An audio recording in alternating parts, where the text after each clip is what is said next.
How is this jacket fitting me, guys? Let me tell you, this jacket fits me well if I am standing and I am wearing a thin t-shirt inside.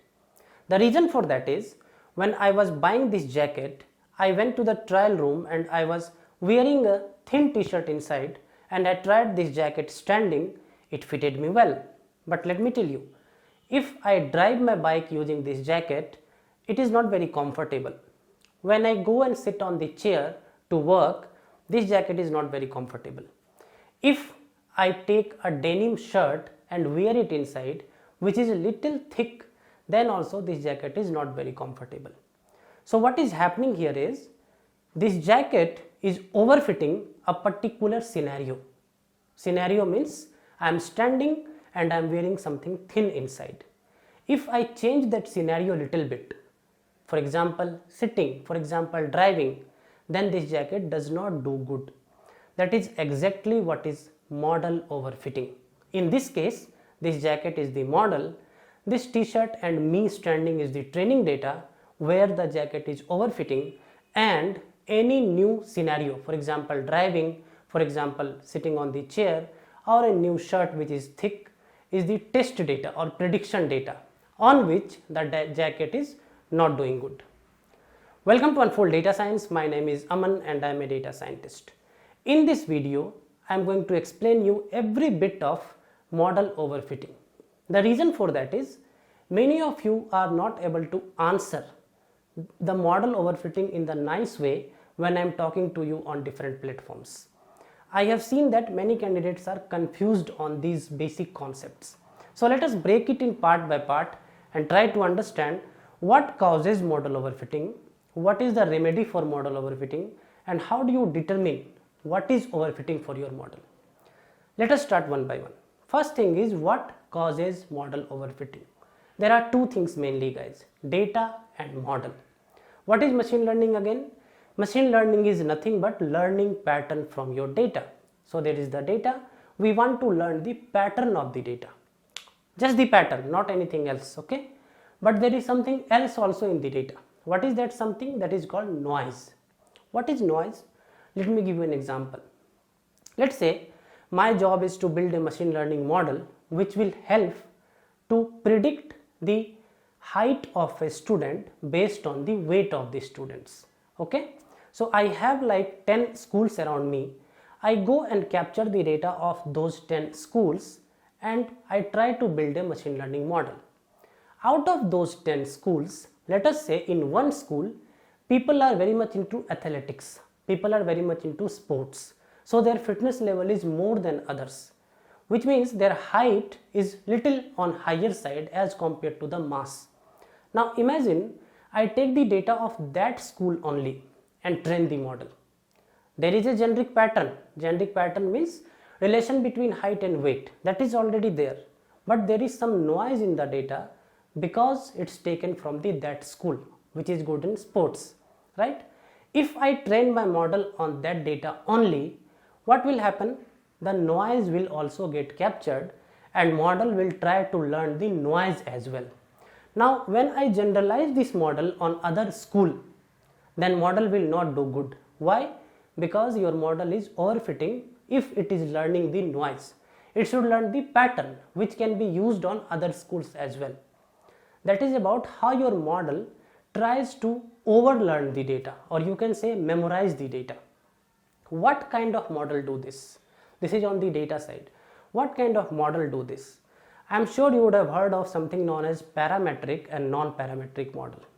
Just to reiterate again, parametric models are the models which assume form of a data, for example linear regression. Non-parametric models are the model which do not assume any form of the data, for example decision trees. If your model is a non-parametric model, for example decision trees, then what will happen is it is not bound to fit a form to the data. In linear regression, model is bound to fit a line to the data. In decision tree, model is not bound to fit a line or some shape to the data. It will do whatever it wants. It will split the data in various forms. Due to that, what will happen is the noise will also get captured in those splits, and hence decision tree model tend to overfit. Why it tends to overfit? Because it is not bound to do anything in a particular way. It does whatever best to give the best training accuracy. When I talk of training accuracy, in all overfitted model you will get very high training accuracy, right? So your non-parametric models will tend to overfit, remember this. Now, what is the way how we can stop overfitting? So to stop overfitting, guys, there are many ways we can take. First is regularize your model. What is model regularization?